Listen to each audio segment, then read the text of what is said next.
Welcome to the Private Practice Podcast. I'm your host, Dr. Brooklyn Storme, here to help you unlock the mind, business, and spirit of your private practice success. So whether you're just starting out or you're looking to grow, this is the place for you if you really want to create a thriving private practice. Before we dive in, I want to share something that can really make a difference in your business. Imagine having an expert in your pocket, someone available on demand whenever you need guidance. Well, that's exactly what my new program, Practice Momentum, offers. With over 30 years of experience at your fingertips, you can now get the support you need whenever you need it. Curious? Head over to brooklynstorme.com to learn more. Hey there, everybody. Good morning. Happy Wednesday. It's 7:45 and I was just in the mood to get this done first thing this morning before I do anything else. Have an appointment with my therapist at 9. So, yeah. And then after that, I'm doing the mock-ups for the Etsy store. And then I'm working with the girls in Practice Momentum. And then what else am I doing? Oh, I want to start doing some work on Booked and Better, and I'm going to reconcile my Henry stuff for my bookkeeping and accounting. But just like I've got a week of spaciousness this week, and I'm just so excited because I don't know where the day's going to lead. You know, it's very exciting. It's nice. So this morning, I woke up and I was very excited because I got a little message from Facebook. I did screenshot it for myself just in case it disappeared, because sometimes when you look at the messages, they do disappear, right? And the reason that it caught my eye was because it had my profile picture in it, and then it had like some pastel color stars and things like that. It said, "You're an emerging talent. This badge recognizes you for creating engaging content that sparks an interest among your fans." Then it tells me that the badge is going to be on my profile for 7 days, and that some of the perks is that I'm going to get rewarded with a lot more reach on my posts, which is awesome. And yeah, it's just going to appear in the about section on my profile. So I was super pleased about that because I, of course, want to grow my audience like all of you.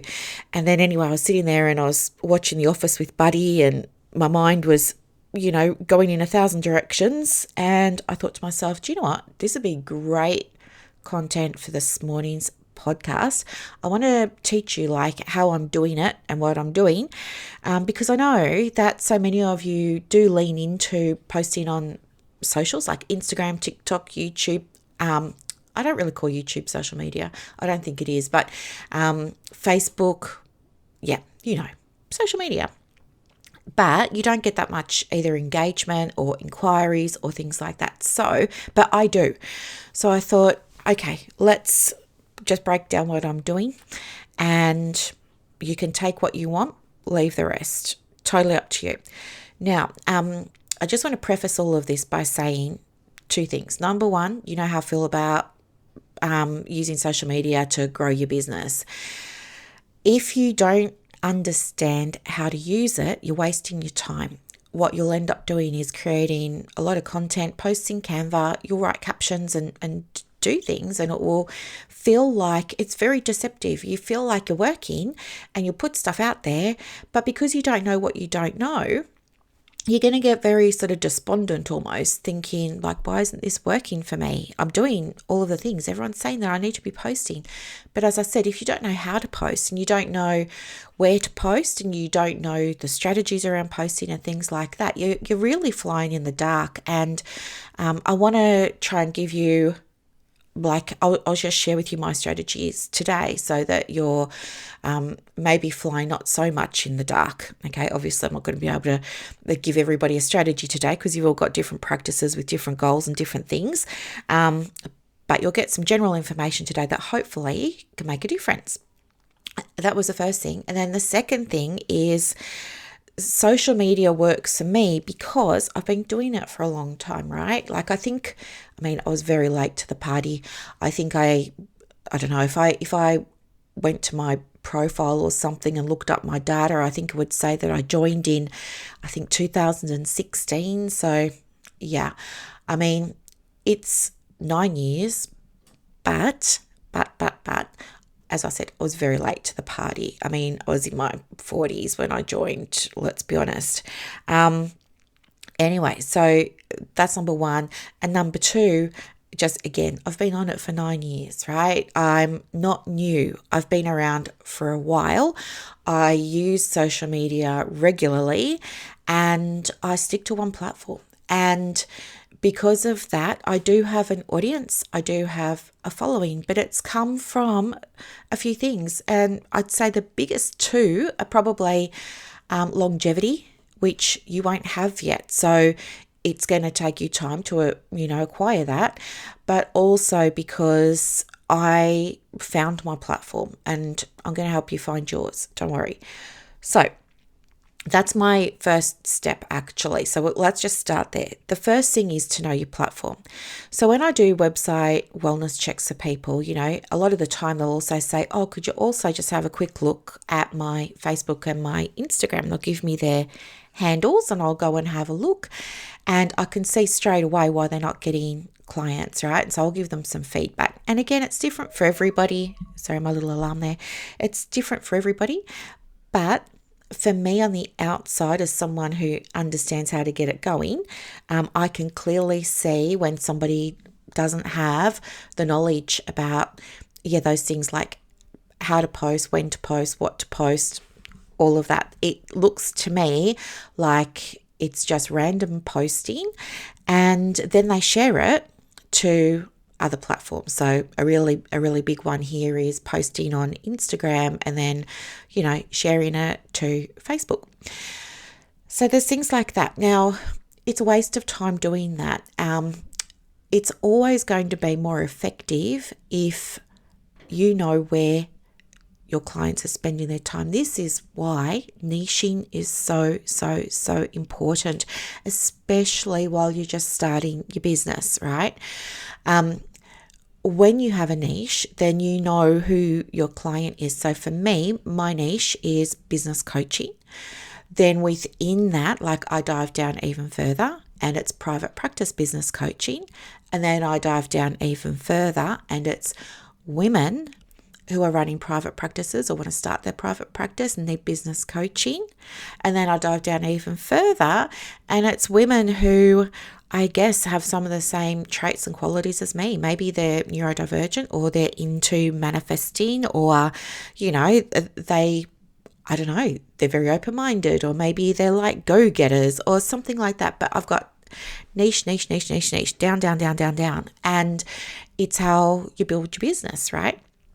And by me understanding who my client is, it means that I can speak with her because I've got her in my mind all the time. So even today with this podcast episode, you're my ideal client, right? You're probably listening to this as a woman who is a therapist of some description. You're probably going to be a counsellor, a psychologist, a social worker, an accredited mental health social worker, a play therapist. They're probably the main ones, and there will be other people sort of around that like coaches, music therapists, art therapists. But I know essentially it's going to be those first four, the counsellors, psychologists, social workers, accredited mental health social workers and play therapists. I know that most of my audience are givers. I know that they've probably gone through something in their own lives that's prompted them to pursue working in a helping profession. Either they've had their own personal experiences or they've had an experience of being helped and supported. And it was that help or that support that inspired them to go and pursue this. I know that my clients, because of their deep desire to help, always are obsessed with how can I do this right? How can I get more clients? How can I support myself? How can I support my family? I know a lot of my clients, not all of them, but I know probably the majority of them in my niche are single mums. I know that. And I know that they're very committed. I know that they're very passionate, but they're also very frustrated because they don't understand what they're doing wrong. I know my client so well that I know that she's probably feeling very confused because she got her qualification, and I think in her mind when she was doing that qualification, it was obtaining it that was the end point. And then she's, I think, just thought, okay, now I get to go and help people, not realizing that she hasn't got any training in business. And when she goes ahead and opens her business, she struggles and she's unsure why she's struggling. And so then we get questions, then we get confusion. Then she's asking supervisors that don't know any better. I mean, you've heard all of the stories about the poor advice a lot of supervisors give women in private practice. It's a whole other episode, but I won't go on a rant, don't worry. Or they go into Facebook communities and they ask other people for help, and then they get inundated with conflicting advice and opinions. And that advice and opinions, I believe, it really comes from people who genuinely have good intentions and really, really, really do want to help out, but they don't know what they're doing. And so, and I also know this because I've been on the receiving end, right? When I was starting my journey, I can relate to my clients because I was my client all those years ago. So do you see what I mean? Like, me having that niche allows me to understand who my client is, which allows me to easily make content for her, right? That's going to be helpful and meaningful, valuable, important.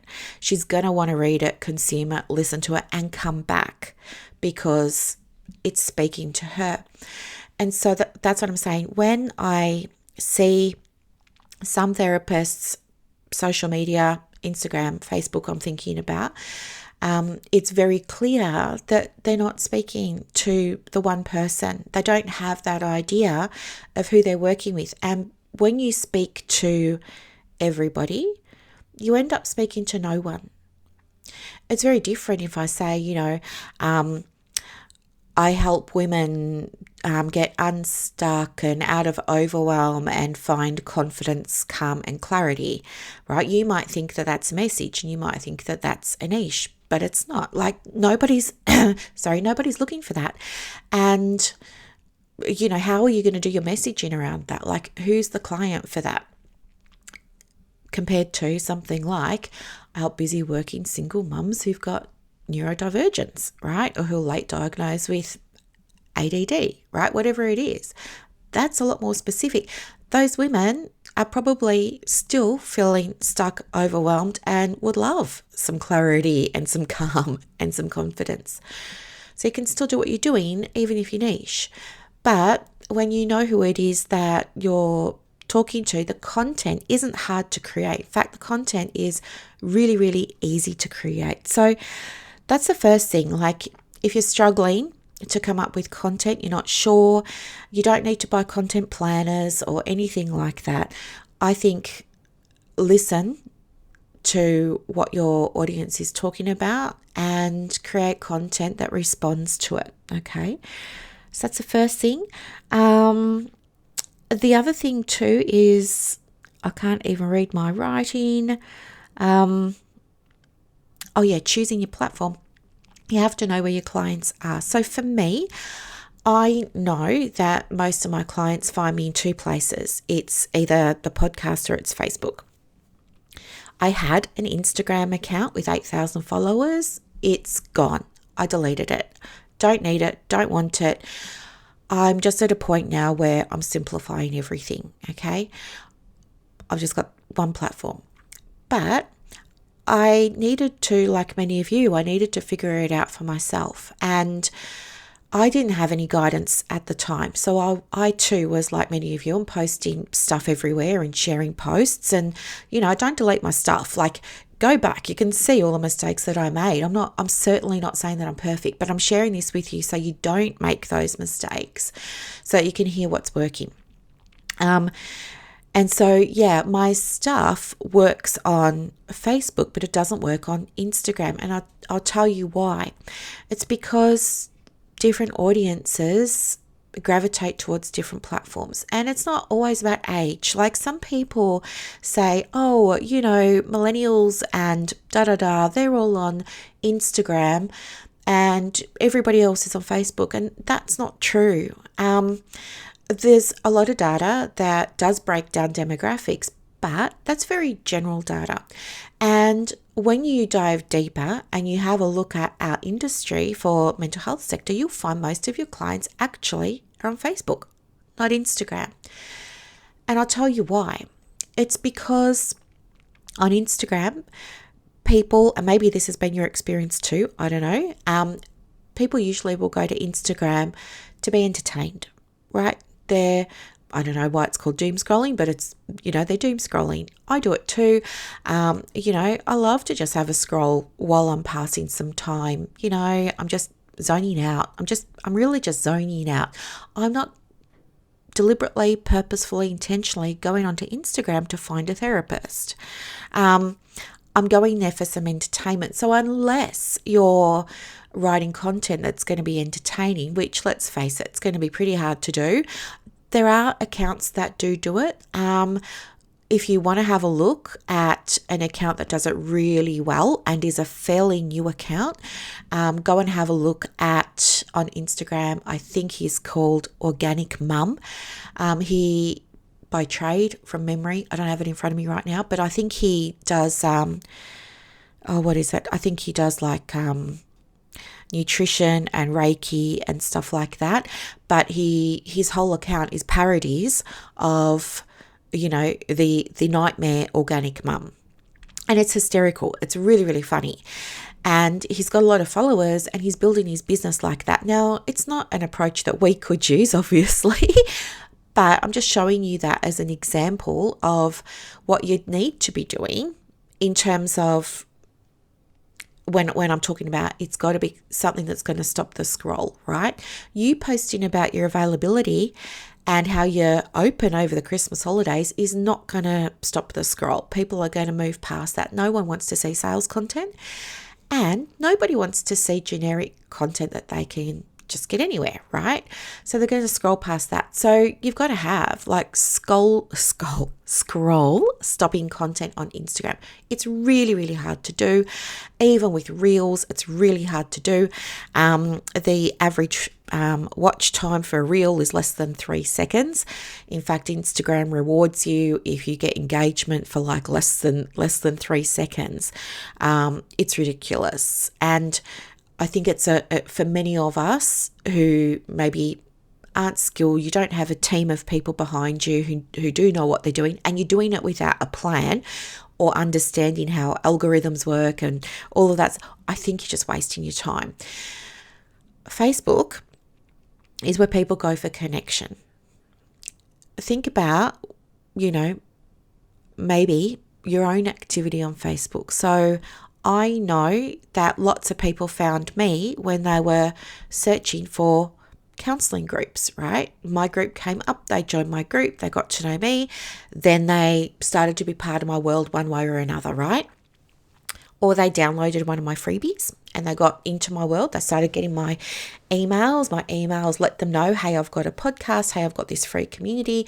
And so they started to move into my world that way. Maybe that was your experience too. But usually Facebook is where people go when they want to connect with somebody. If you think about one of the last groups that you joined, even outside of your work, right? So for me, one of the last groups that I joined was for ADHD entrepreneurs. And I can remember sitting there and I was just typing into the Facebook search, groups for women in business with ADHD, because I wanted to connect with them, because I wanted to see, are they doing anything I'm not? I wanted to feel less alone.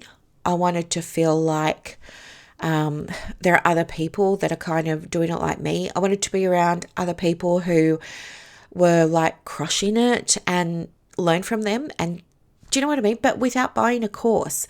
I just wanted to hear like real experiences. I wanted to see the real struggles. I was just looking to, I guess, people say find my tribe. And I know it's not culturally good to say the word tribe anymore, but you know what I mean? Like you just want to find your people.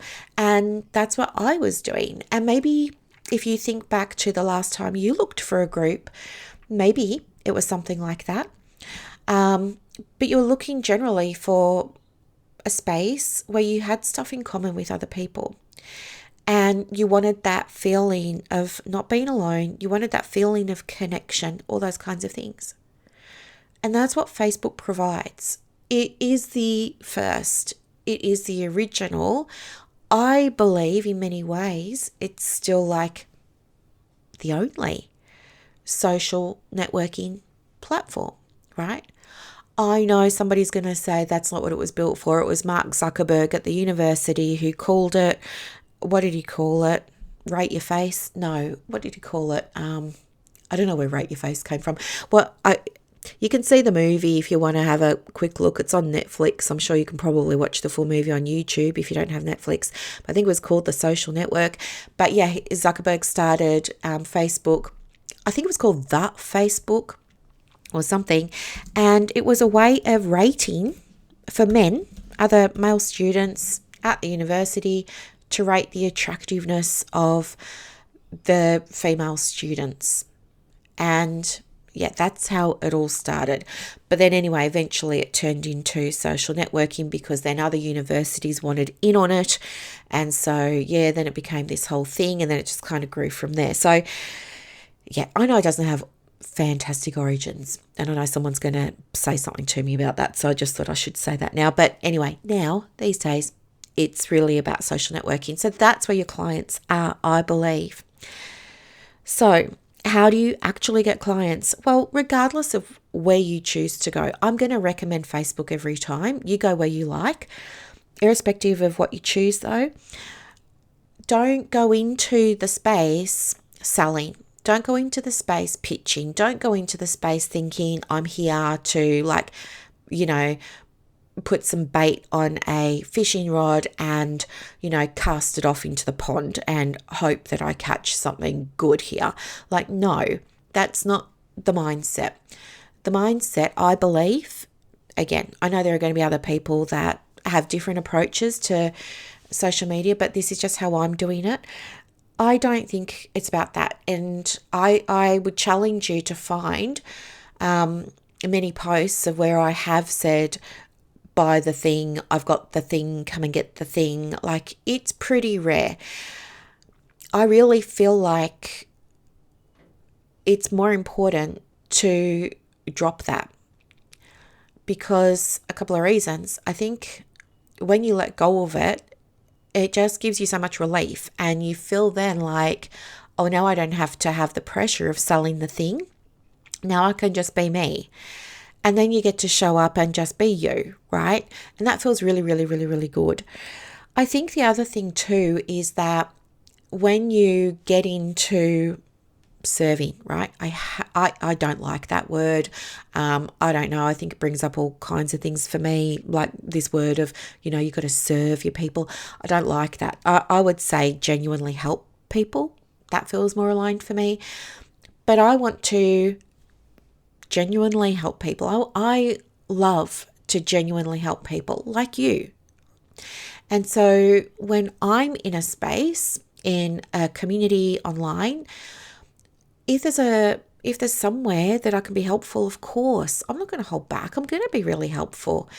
It might be in a group, say, for counsellors who have a diploma. It might be in a group for counsellors who are starting a private practice. Whatever it is, doesn't really matter. Or psychologists, for example. I'm in that space, and if I see somebody struggling, of course, if there's something that I can share and they've asked for help, I'm going to share. Because I genuinely don't want to see another woman struggling. I don't. You know how important finances are to me. You hear me talk about it all the time on the podcast.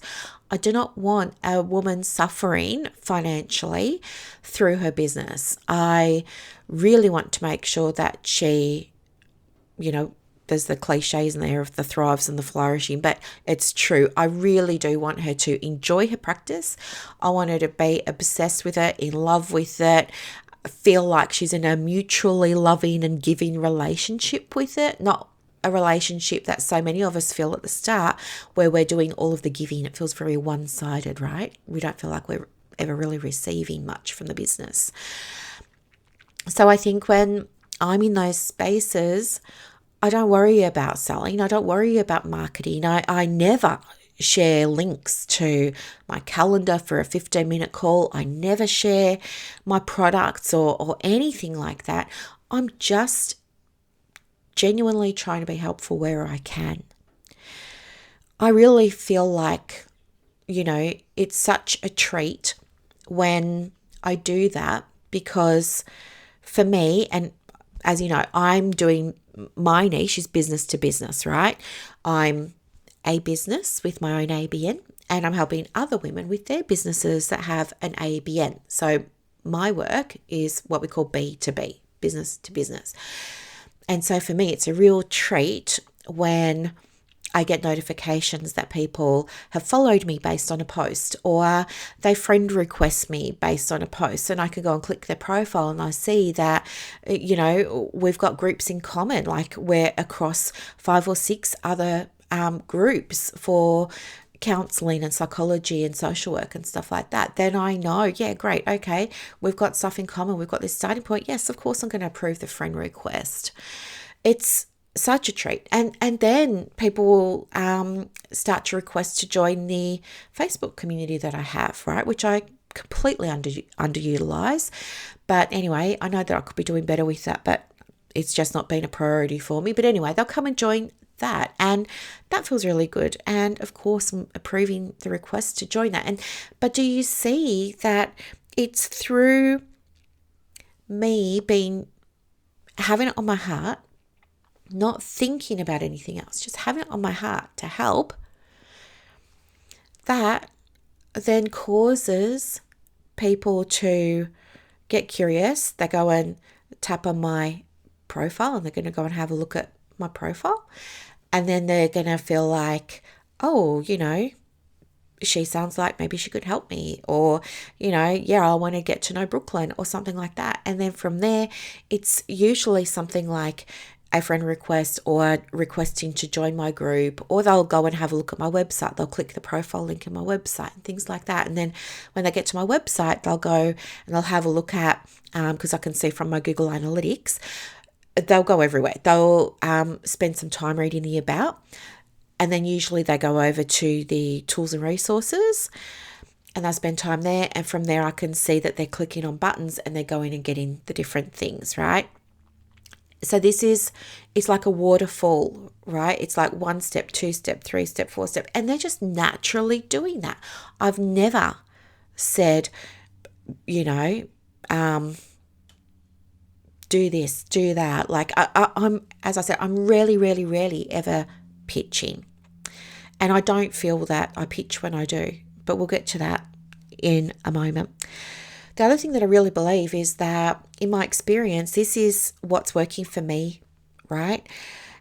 And I really believe, like some people say to me, oh, but I'm busy and I don't have time, and I don't want to give guidance and share stuff because people should pay me for that. So yeah, I just share general stuff. And I think, don't, like, you're robbing yourself, you're robbing them. Like, why would you not give your best stuff? It doesn't make any sense. If you're in a group for, mums who have anxiety or something, and they're struggling, and you see that other people are giving them suggestions, but you've got your own reaction to that, it's very important that you share what it is. And if they're asking for help and a strategy or something, go ahead and give them what you know in your experience working with other mums that have anxiety really works, and let them know in your experience when and why maybe some of that other stuff doesn't, right? When you share in this way, people start to take notice, because you're not saying, I know my stuff. You're not saying you're an expert. You're showing that you know your stuff. You're showing you have wisdom. You're showing you have education and training and knowledge and skill. You're showing, you're not telling. And what happens then is, if you continue to show, not tell, people start to gravitate toward you, right? You might say, if you are into, spirituality and manifesting and stuff like that, you might say you're being magnetic. In marketing terms, we would say you're attracting people, right?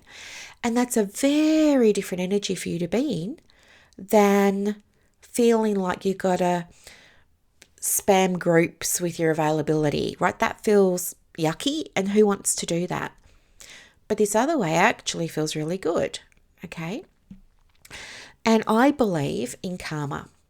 I really do. I want to have a legacy. I really want to have a legacy. It's very, very important to me. And for me, the legacy is, we talk about the ripple effect. I really want to make a difference. If something happened to me and for whatever reason, touch wood, I'm not on this planet tomorrow, I'm going to be really happy because I know that what I've put out into the world, this podcast, posts on my social, clients that I've worked with, resources that I've given away, I know that all that stuff has been really helpful.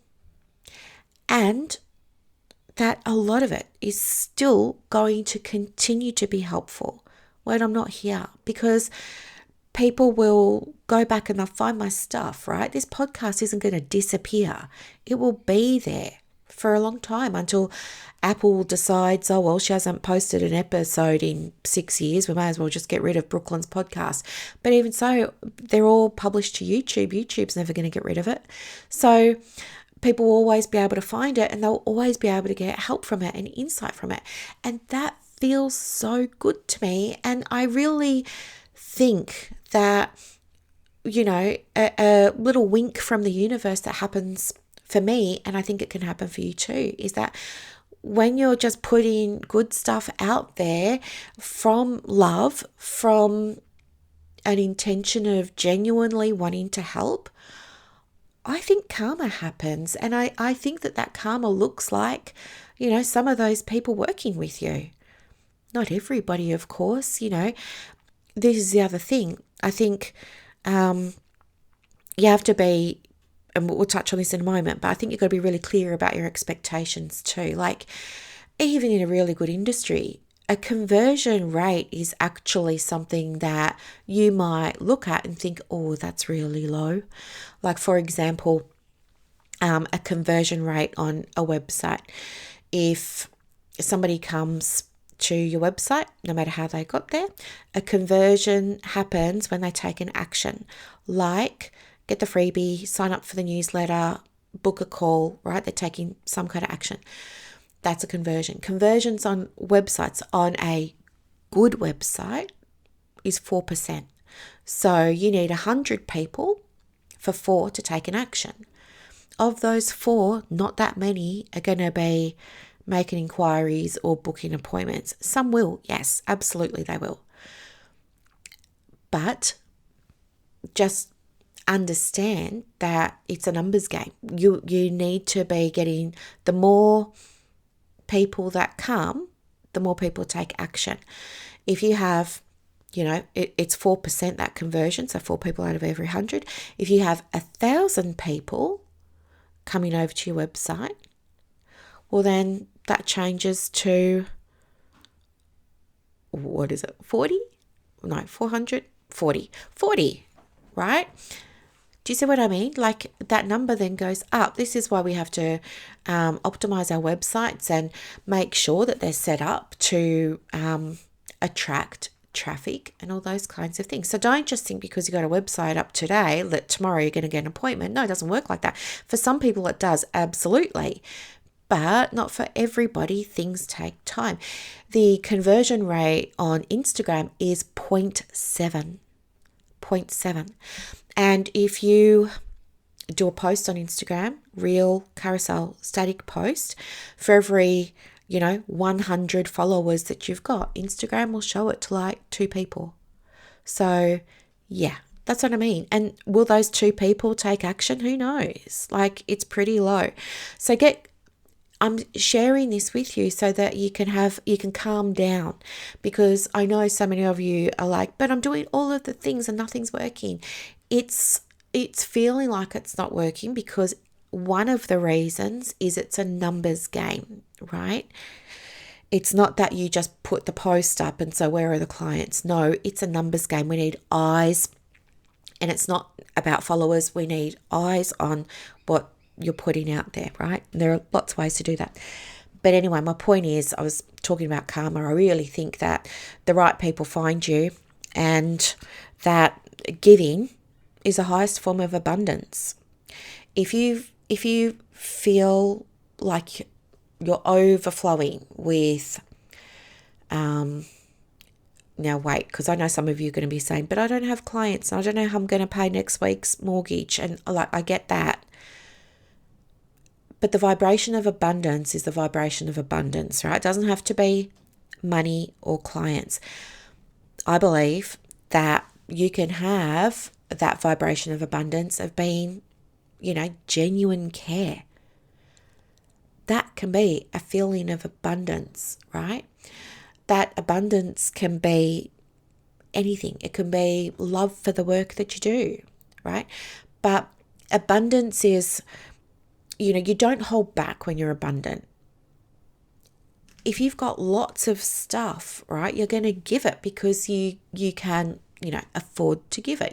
It's not going to cost you anything. You're not going to lose anything. So it could be at your expense if you give it when you're abundant, right? Abundant means there's plenty and you've got enough to go around for everybody and still have plenty left over. And so that's what I think about when I share stuff on social media.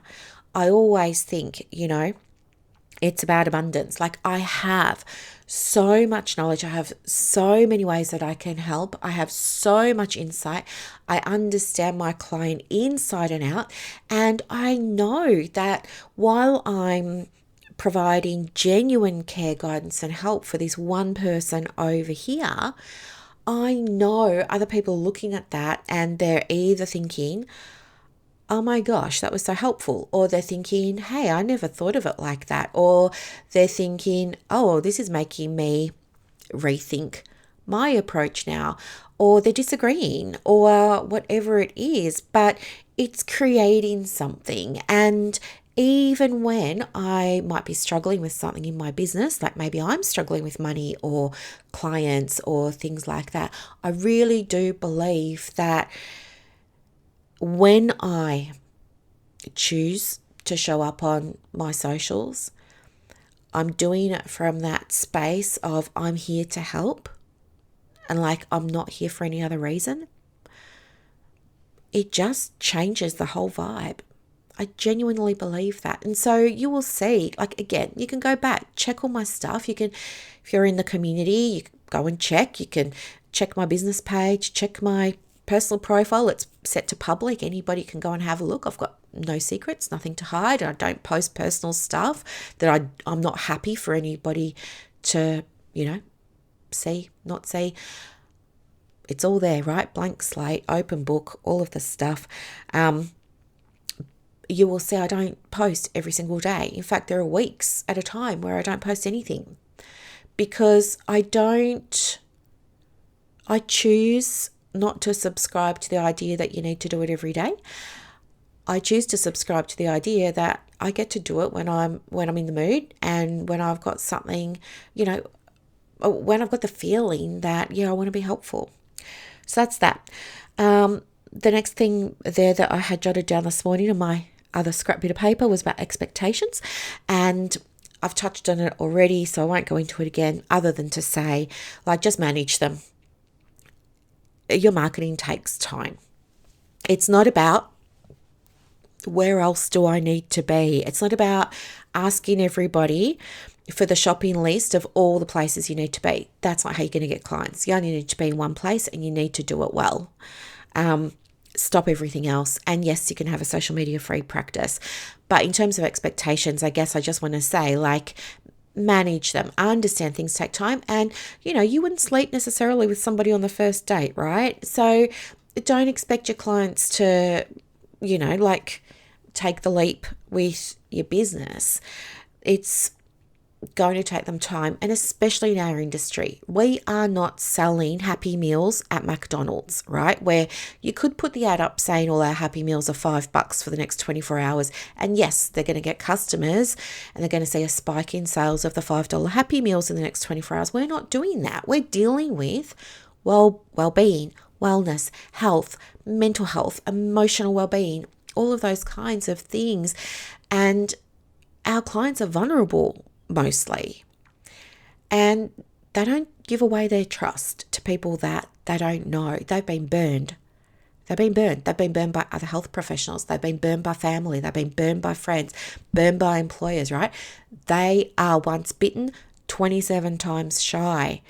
They're not going to book in with you just because you put a post up saying that you've got availability. Understand they need to warm up to you, right? They need to get to know you, right? Just like when I went and got Buddy, right? So although I believe that Buddy, my little dog, was divinely, destined to be my dog, I know when I first met him, I had to, I was so excited. I wanted to rush over to him and pick him up and pat him and cuddle him and stuff like that. But I knew I had to go softly, gently, right? Try and coax him over, be calm, be gentle. Do you know what I mean? I couldn't just swoop in and pick him up. He would have freaked out. So it's the same with potential clients that might be in your audience. And there are clients in your audience, right? But they're taking their time, and that's perfectly okay. And it doesn't mean that you're doing something wrong or that you need to be on more profiles and directories. Okay, so what to share? So I speak with women all the time about, my advice, get into Facebook, be part of communities.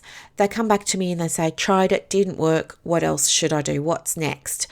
And I say to them, well, hang on, show me what you've been posting. I say, go in, take a screenshot. I don't want to know the name of the group. I don't want to see anybody else's names or comments. Take a screenshot. Get rid of all the other information. I just want to see what you've been sharing. And they'll do it. And what they show me is things like they've been sharing a link to their website, sharing a link to the diary, sharing a link to a freebie. It's like link city over here. And I'm like, yeah, that's why it's not working. They're not posting in a way that's going to be helpful.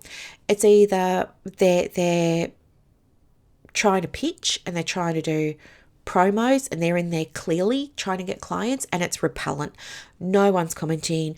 No one's engaging. The post above and below are getting lots of comments, but their one's just sitting still. Nobody's engaging with it at all.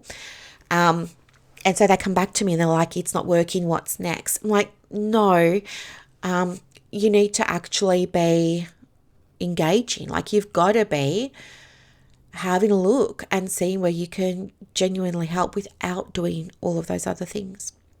So my advice is find a couple of groups, right? You're going to go into Facebook, do a search for where your clients spend time, where the groups are that they're likely to be spending time. So maybe if it's women in their 40s who are having a career change, right? Go and find those groups and join a bunch of them and suss them out. Just see what's the level of activity like. Are they, is there lots of posts going up or not? What's the vibe of the group like? All that sort of stuff. And you will find over time, so it's not going to happen on the first day, but maybe over the course of a couple of weeks, you will start to realize, okay, most of these groups aren't for me and they're not what I thought they were, but these one or two over here look okay. And then I just want you to familiarize yourself with the community. Say hello. Introduce yourself. Don't say, hi, I'm Brooklyn. I'm a therapist and a coach and I help women. No. Get in there and say something that's relatable. Say, hey, I'm Brooklyn. I am 51 years old. I live in Victoria and I've also been recently diagnosed with autism and ADHD. Thank you so much for, the warm welcome into the community. I'm really pleased to be here and looking forward to getting to know everybody. And put a photo of yourself, a selfie, not a corporate business shot. That's how you start the ball rolling, right? And then people are going to, because they're nice, I believe, 99.9% of people genuinely are nice people, they're going to engage and they're going to say welcome. They're going to say, hope you love it here. Stuff. They're going to say, I live in Victoria too. Like, do you know what I mean? This is how it starts to go. And then start to, just be on top of the posts in that community or those couple of communities. And if anything pops up, so don't obviously comment on every single post, but if you see a post that comes up and someone's asking for help and it's something that's within your scope, be helpful. Don't include any links. Don't say, I'm a therapist, I'm a coach, I'm a this. Don't. Just be nice. Just get in there and just be helpful. And you will see over time, people are going to start to form an impression of you. And, eventually, when the time's right, you'll be able to say, yeah, good call. I am trained in NLP. I am trained in hypnotherapy. Yeah, I actually work as a therapist, like this. And then it's not spammy. It's not promoing. It's none of that. It takes time. Understand there are no quick solutions, not even if you're going to do paid ads on Google to your website. They will not convert if your website isn't optimized, right? If you've got a crappy website that people are visiting and clicking out of, there's no point spending hundreds of dollars a week to send more people over to it. Fix the website. Okay. So what kind of things to share? So I would say don't make your own posts. If you're going to make your own post, make it something that's relatable. Don't make it about business. I think it's probably better to just be helpful in the comments by doing things like sharing insights, suggestions where they've been requested, recommendations where they've been requested, supportive comments, encouragement, a GIF. I don't know if you say GIF or GIF. I say GIF. It's always going to be comments over posts every single time. So things what not to share, as I said, no marketing. Don't do any marketing, and don't share any links. I'll tell you why. Not only is it repellent, like people are rarely going to click on your link. They're going to be put off by that. It's going to, take away from your credibility. Just don't do it.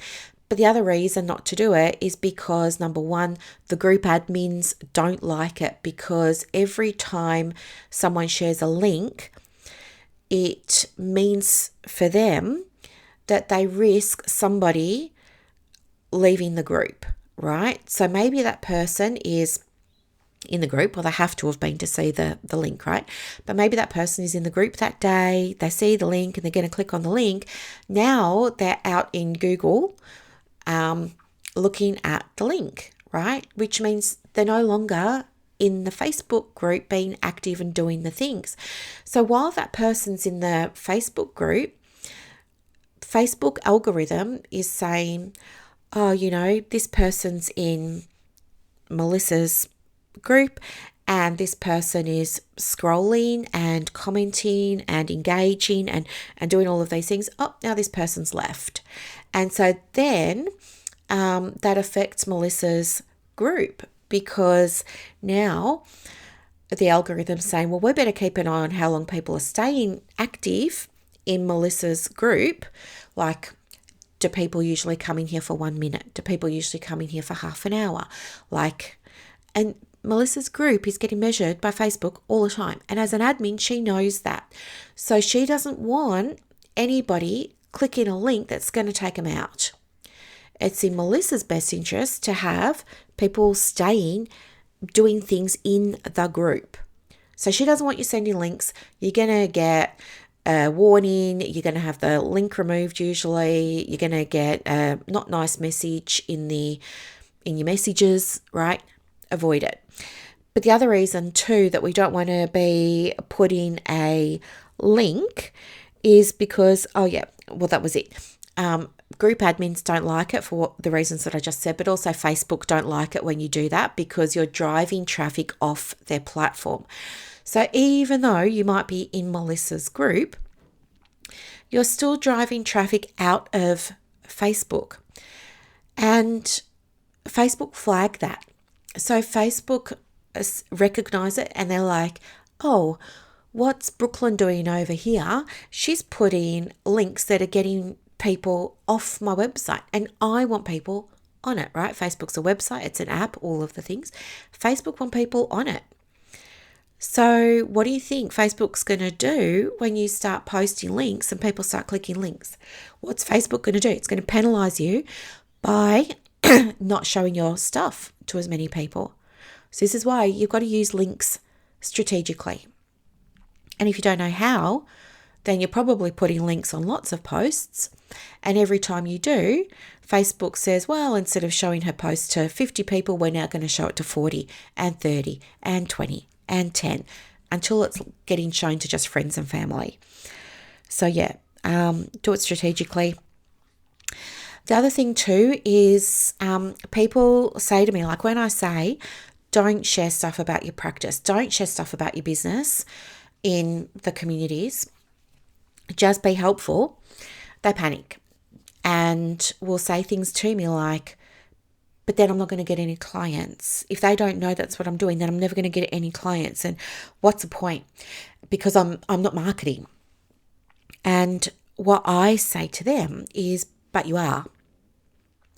There's a difference. It's kind of like manifesting. You're doing it all the time. You can do it with intention, or you can do it with the absence of intention. It's like breathing.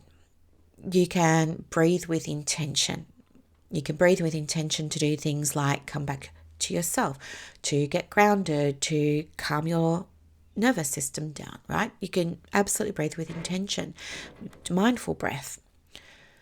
But most of the time, we're doing it with the absence of intention. It's just happening on autopilot. And it's the same with your marketing. There's intentional marketing. That's where you're intentionally, specifically, deliberately posting about the business. But there's also the absence of intention. And that's when you're doing things like you're commenting.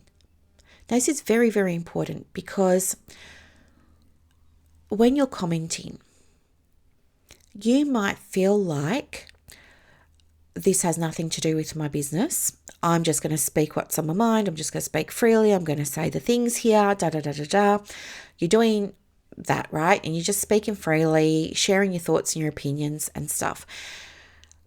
But what's happening is people are looking at what you're saying and they're having an experience. They're having their own reaction to that, whether you know it or aware of it or not. I mean, some people will absolutely make you aware of their reaction to what you're saying. Other people won't, right? And in fact, most people won't. Most people are what we call the silent audience, right? For, every 100 people that make a comment, there's probably thousands that don't. Doesn't mean they're not seeing. They're seeing it. They're just not responding. It's marketing. You see this, like I can share what I know to be true from my experience. There was stuff like recently. There was stuff going on about national standards, right? Probably all across this, I know. And it was a very hot topic. It still is a hot topic. I mean, it seems to have died down a little bit at the moment. But it was a very hot topic a few months ago, right? June, July, very hot topic. And, what was happening was we saw some very strong opinions being shared in groups for, counsellors and psychotherapists. And those people who are making those very strong comments about things like why counsellors with a diploma shouldn't ever run a business. They were very strong about that. They were very vocal about how counsellors with a diploma lack competency, how they're not as qualified as somebody with a tertiary degree, how they pose more of a danger to the public, all those kinds of things. How people who have a diploma shouldn't be supervisors, shouldn't be providing supervision. So they were very, very vocal and argumentative and almost aggressive. You could say combative, some of the comments. Some of the comments, you can see like they've never been removed. You can go into the groups and you can have a look. Some of those comments were very, I would say, almost bordering on bullying, because it was the same people with this repetitive sort of stuff that they were doing and saying. Now, some of those people who were making those comments are supervisors. Now, they weren't in those groups promoting supervision, right? They weren't saying, hey, everyone, I've got group supervision coming up. Here's the link. Go and register. The next intake is in, August. They weren't doing that. So they would think that they weren't marketing. They would think they were freely sharing their opinions, which they absolutely were. But what happened as a result of them freely sharing their opinions in the way that they did was people reading what they were putting out there were forming views of this person or these people. And do you think that all those counsellors who might be looking for a supervisor are going to go and work with those people who were making those kinds of remarks in the comments? No, they're not, right? They're not, because, probably, I'm just going to guess, but I'm pretty sure that those people say somewhere on their websites, these supervisors who are making the comments, I'm pretty sure it says somewhere on their websites that they do work with counsellors who've got a diploma, that they're highly supportive of them, that they provide a space free of judgment, a safe space where they can talk about whatever they want.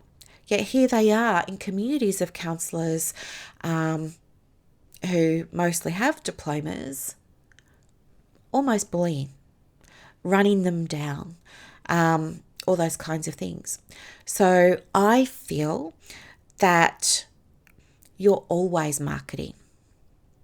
It's just whether or not you're doing it with intention. And when I say, people are watching, there's always, always, always people watching. You just don't know. You never know who's watching, right? It's not possible to know who's watching. Most of those people who might be observing those comments, and I'm just using this as an example, but you'll have your own if you think back, or if you go into some groups, you'll be able to spot it pretty quickly, exactly what I'm talking about, in terms of the way that you show up is going to resonate or repel. So always on social media, think about what you're putting out there. And here's the other thing. It's not only in groups where your clients might be, right? So let's say, argument's sake, hypothetical example here, you really love to work with the single mums of the kids with the, and the mums of neurodivergence and stuff like that, right? And you're in those communities and you're commenting nicely and you're being genuinely helpful and it is on your heart to help them. But maybe you just in your downtime, like it's not work hours, it's your downtime, you're just there and you're on your socials and you're in a completely different group that's got nothing to do. Maybe you're in a group for making mosaics out of tiles and mirrors and stuff like that, and you make a comment about neurodivergence. People are going to see that comment. What's that going to do for you, for your reputation, all those kinds of things?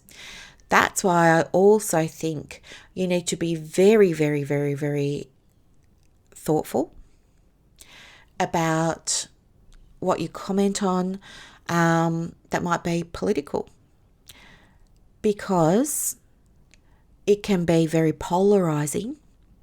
And if you're in a situation where your business is looking to get more clients, looking to grow, looking to, really get its roots and build stability and security and establish itself, posting on very political posts, or even creating very political posts and putting them, in different places and stuff like that, I feel it's just ill-advised. I wouldn't do it. I think if you want to do that, create another profile. Don't use your real name or your practice name. I would say just go and create a whole other profile if it's very important to you and you feel very strongly about, I'm just saying political issues, but it could be anything, right? If you feel so strongly and you want to have your voice heard, I would say keep it separate from business. I would always say there's no space for that in your business while you're trying to get it off the ground. And again, like you might be thinking, there's all these marches going on at the moment. March for Australia and stuff like that. There's all these marches. So you might have a viewpoint, one way or another, and you might be in the groups. You might be following the pages. That's totally okay. Like, I'm not saying don't do that. Do it. But just be mindful of what you're saying, because you never know. You could be in one of those groups and a client is in there. And now they're seeing you express a very strong political view that they don't share. What's that gonna do to the therapeutic relationship? I bet you $10 they're probably going to cancel their upcoming appointment and ghost you. So again, I'm not saying don't do it. I'm just saying be very mindful. If you're happy to do all of that, go for it. I would always say, unless the business is doing really well and you're okay and you're confident and I would say steer clear, go and start another profile. So yeah, and the thing is too, like whenever you're commenting in those communities, as I said, it might be in a community where your clients are or not, but it all counts, okay? And if you're not showing up in a way that's aligned and congruent, then people pick up on that. There's no point telling everybody on your website how genuine you are and how much you believe in authenticity and, you're going to give the safe space and all those kinds of things if they're seeing you run people down, be aggressive, bully, all those kinds of things. It's not going to work. It's always better if you're just truthful and honest. If you're going to say one thing and do another, that's totally fine. Just don't say on your website that you value authenticity. Okay? It breaks trust. It's better that it's just not there. So just have a think about how you want to use social media as a private person out there in the world, how you want to use it to leverage the business, and think about, what will feel most comfortable and most aligned. As I said, I really believe that so many of us think that authenticity is like such a buzzword and we all put it on the website and stuff like that. But I don't think many of us do it. I don't think many of us are like warts and all. I don't think many of us show our cards, and it's to our detriment. For me, authenticity looks like being honest with people and saying, yeah, I sent out this email. I hope you all like it. It's got this free thing in it. And then people come back and go, I didn't get the link. I'm not going to like cover it up. I'm just going to say, well, of course you didn't get the link. I was so excited about doing this that I just plumb forgot to add it in. And that's me. And I will say on posts or in emails and stuff like that, even in my courses, even in when people start in practice momentum, right? We're having a talk about, before they begin, we're having to talk about things. And I'll always say, and even when I do the website wellness checks, I do the website wellness checks on video. And the very first thing that I share with people is, hey, do you know what? I have autism and I have not only ADHD, but also the inattentive ADD. And what you're probably going to experience while I do this website audit is I'm going to be super thorough. I am going to probably go at 100 miles an hour because my brain's on fire and working so quickly, my mouth can't keep up. And I want to get it all out because I'm worried I'm going to forget it if I don't.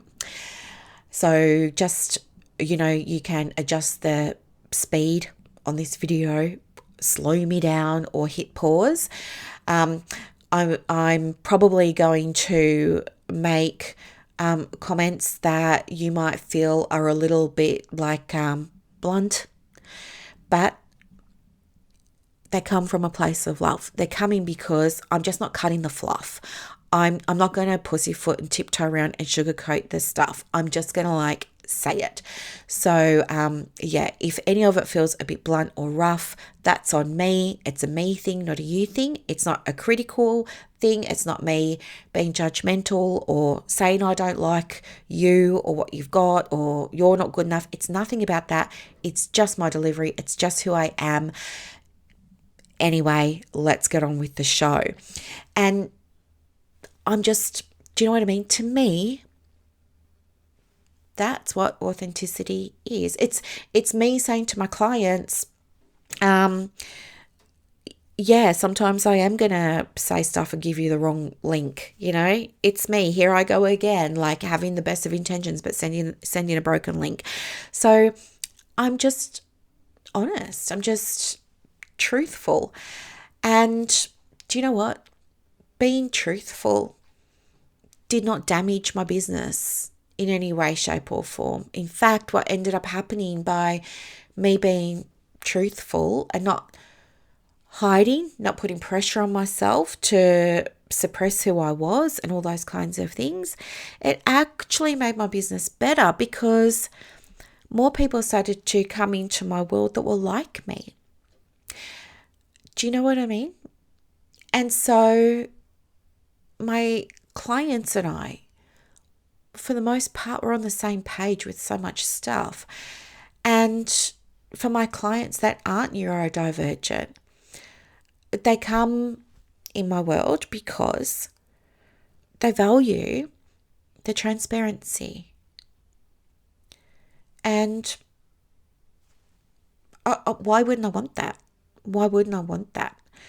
So that's my value and I live it, I breathe into it, I speak into it. But I had to do my own work first. I had to let go of imposter syndrome. I had to do all of those things and just be okay with being me. And this was a big part of me realizing that I was neurodivergent. I just didn't know for all of these years. I only found out not even a year ago. But it's been a big, I want to say game changer, but then I sound like ChatGPT, don't I? It's really changed so much for me in a very, very helpful, positive way.